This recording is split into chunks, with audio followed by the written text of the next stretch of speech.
Hi folks, this is Alan Watt. Tonight I'm bowing to a little bit of pressure. I don't normally bow to any kind of pressure, but this will tie in with some of the talks I've given in the past, and it's about the culture creation industry, how ideas are downloaded into people's minds via fiction primarily, using high drama with emotion plus crisis, the situation in a movie and drama, the tremendous method of getting points across. It's almost like coupling an idea with the drama, and it's downloaded like a virus into your subconscious, and you're being programmed, and it's called predictive programming. The technique is ancient, and it's an old science. Plato, in his Republic, talks about the culture industry of his own day, and how it was essential not only for maintaining control over the people by the elite, but that they had to control everything that was given to the public. In other words, anything the public saw in drama on stage was authorized. Not only was it authorized, in ancient Greece, traveling troops of players would come into the cities and do their rounds, and it was compulsory to attend. Everyone, even the slaves, had to attend at least one performance, because just like today, they had their agenda and their schedule and their upgrading of the system, and it was done primarily through fiction, because the old saying is monkey see, monkey do. And we emulate what we see, especially when it's done in the typical hero and heroine form. The male will project himself into the hero's part and identify with the hero character, and the female, at least in the old days before all the vast estrogen stuff in their food and so on, and inoculations, the females used to look towards the heroine. This is an ancient science. It's never ever given up, and actors are hereditary. The families in acting can go back probably hundreds, maybe some of them maybe thousands of years. Specialized sections of society, once more, and they marry each other and intermarry within even smaller ranks. What's more interesting is the producers, the magicians, you might say,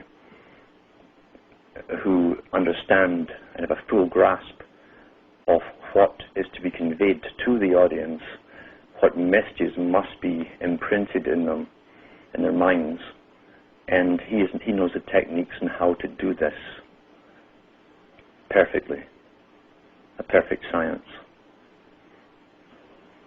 Now, what's interesting is that back in the 1960s, the Royal Institute of International Affairs and its American branch, Council on Foreign Relations, had one of their international meetings. They held it in England to decide which country, using its film industry, would create the international culture of the future. And this was in the newspapers back then. And it was ultimately agreed upon that Hollywood would be given the job to create the worldwide culture for the general public, for a global society. And it would also be coupled with the music industry, obviously, because they go hand in glove, as Plato said, plus the fashion industry. Plato mentioned that too, and he called it the fashion industry in ancient Greece. Nothing, the more things change, the more they stay the same. And if something works, you don't want to change it. Why change it? Formula of human behavior is just a science. Each part of the direction that you want to go into is just the ability to understand the formulas involved and what buttons to push and what sequence. And if it's done in the right way, the right presentation, with the right propaganda, the public will react and do exactly as they're being programmed to do. It's worked in the past, it will work in the future.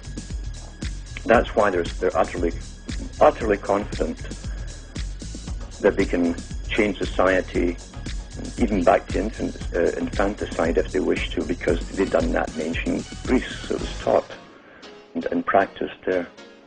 So anything can be reintroduced if it's been done in human society before.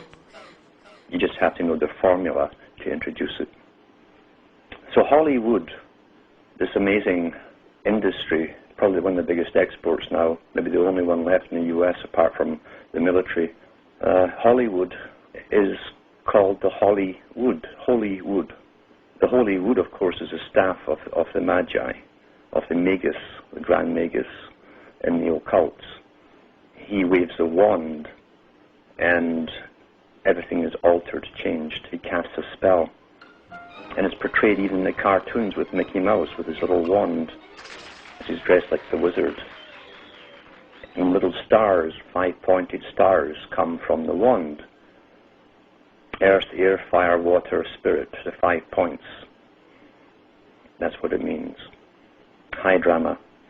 And in the ancient Middle Eastern legends, all the holy men there had their staff.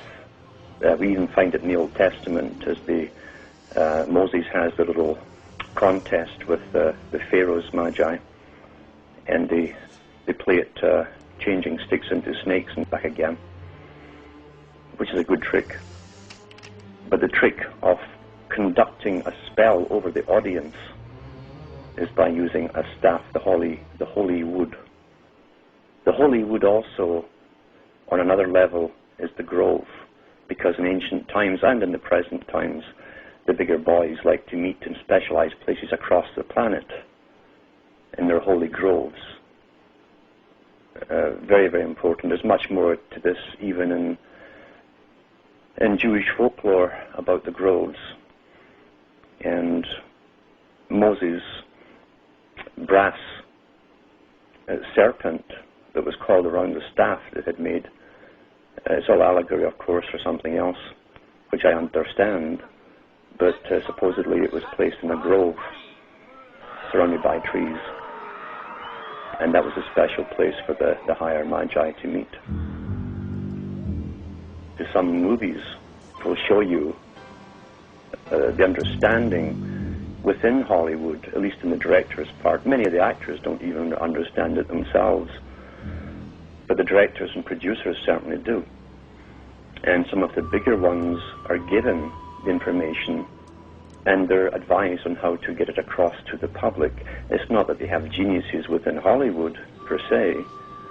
It's because their job is to program us as we go into the future, always.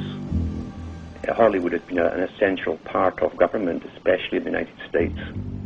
There are books out on Hollywood's involvement with making war movies. They churned out I don't know how many war movies in World War II. And we had the full cooperation of the American military and the use of squadrons of tanks and ships and everything to make it very, very realistic, to get the recruitment going to fight the Nazis and then the Japanese.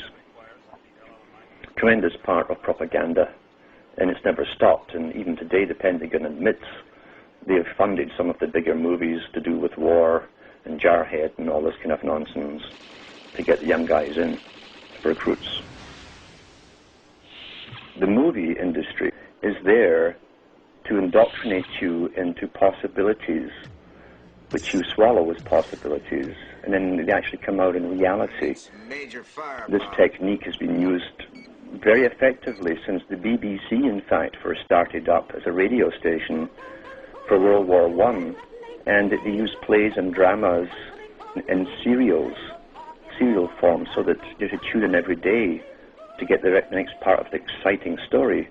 And it always made sure that it was a cliffhanger at the end of the hour. And then, sure enough, everyone tuned in the next day at the right time to get the next part of the story. But in amongst the drama, they were getting propaganda to do with World War I and why the young guys should join up and how much they'd be respected by the women and they'd be heroes.